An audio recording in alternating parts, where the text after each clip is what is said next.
लोकसभा निवडणुकीसाठीचं रणशिंग काँग्रेस नागपुरातून फुंकणार होतं, मात्र प्रियंका गांधी आणि सोनिया गांधी महारॅलीला येणार नाहीयेत असं सूत्रांकडून कळतंय। राहुल गांधी आणि खरगे महारॅलीला उपस्थित राहणार आहेत। नागपुरात है तैयार हम असं म्हणत काँग्रेसची ही महारॅली असणार होती, मात्र ज्याला सोनिया गांधी आणि प्रियंका गांधी येणार नाहीयेत असं सूत्रांकडून कळलेलं आहे। अधिकची माहिती आपले प्रतिनिधी विशाल करोळे यांच्याकडून घेऊया। विशाल, प्रियंका गांधी आणि सोनिया गांधी येणार नाहीयेत, काय नेमकं काय अधिकची माहिती आहे?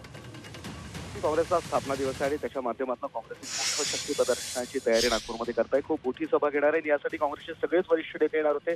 त्यात राहुल गांधी, सोनिया गांधी, प्रियंका गांधी, मल्लिकार्जुन खरगे हे सगळे येणार असल्याची माहिती आयोजकांनी दिली होती। मात्र आपल्याला आता जी सूत्रांची माहिती मिळते त्यानुसार सोनिया गांधी आणि प्रियंका गांधी या स्थापना दिवसाच्या कार्यक्रमाला येणार नाही आहे। खरं तर हा स्थापना दिवसाचा कार्यक्रम नसून लोकसभेच्या प्रचाराचं रणशिंग फुंकणारा कार्यक्रम आहे। त्यामुळे काँग्रेसचे सगळेच नेते इथे असतील असं म्हटलं जात होतं।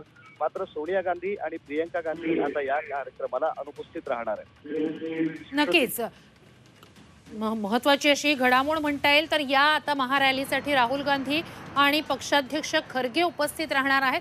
तुर्तास धन्यवाद विशाल, तुम्ही दिलेल्या संपूर्ण माहितीसाठी।